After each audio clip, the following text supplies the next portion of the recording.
half of the typical yearly rainfall fell in just 36 hours. They submerged all the farmlands on the side, burnt because the structure inside is all made of wood. So it all caught on fire very quickly and it's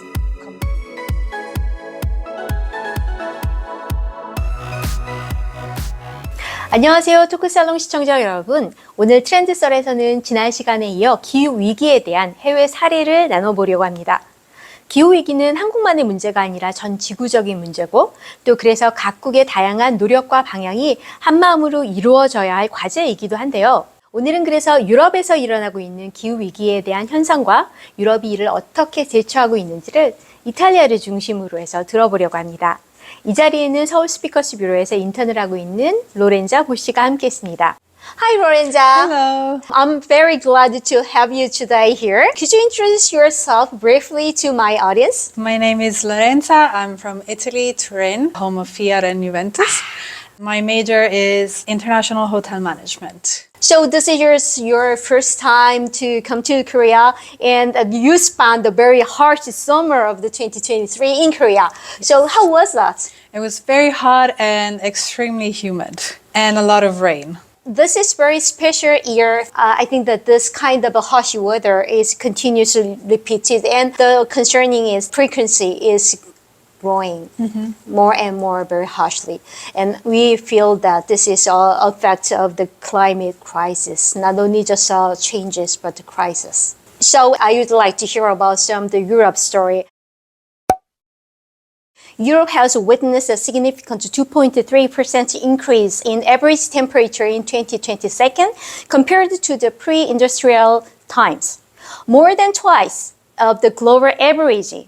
Can you tell me why the Europe is global warming is faster than the other continents or the countries? Yes, so Europe's rapid warming can be attributed to different factors such as the geographical location, the ocean currents, and especially human activities. Europe is heating up faster than any other continent. It's a very concerning trend. Could you tell me more about the impact of those heat waves? Yes, so the heat waves were devastating.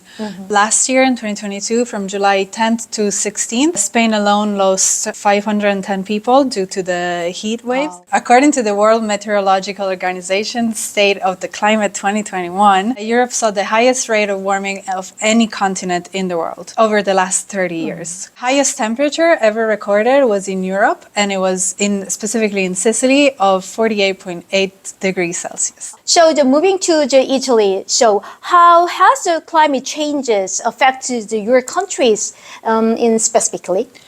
So this past summer, Italy has faced a double-edged sword. Some areas were experiencing very increased precipitations, causing floods and slides, while others suffer from prolonged droughts. These were shifts that have terrible consequences because it impacts the water availability, the agriculture, and it increases the risk of natural disasters. And I also prepared some videos to share. Oh, great.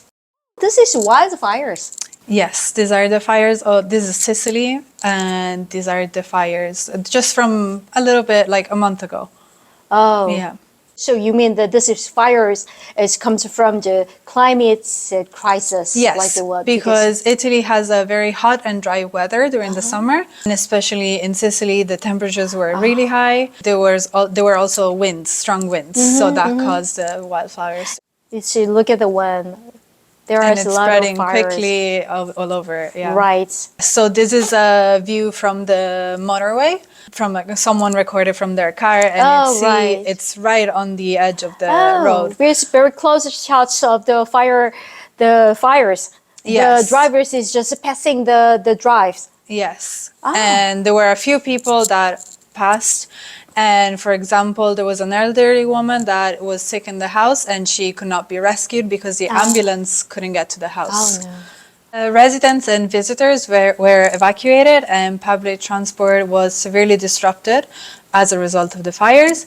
And as you can see in the video, this is taken from the airport, which is the main airport on the island. It had been closed because the fires were so close to the airport. And the secondary airport from Catania had to remain partially closed because one of the terminal buildings was actually damaged by the fires. With this also was really bad for economic losses for tourism. The Santa Maria di Gesù, it's a church, and as you can see, it's completely burnt because the structure inside is all made of wood. So it all caught on fire very quickly and it's completely destroyed. And it's extremely upsetting because this church was from the 1500s. Oh, this is a cultural heritage as well. Exactly. And yes. it is so pity. I'm sorry to hear that. According to authorities, the damage costs are up to 260 million euros. In July 2022, there was a massive glacier avalanche in the Italy Alps, I've heard.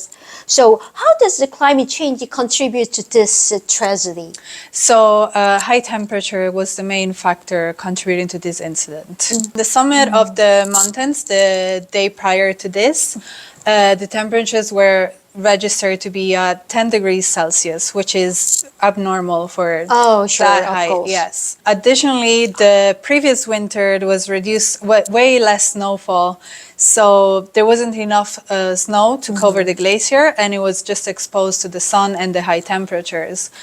So in the video, that's about 2,000 meters high. Yes, and the lowest part of the glacier just broke off and fell. And it's said to be around 80 meters in width and 25 meters height. It fell on the summit below on the hiking trail and it caused 11 people to die. Oh, that's too bad.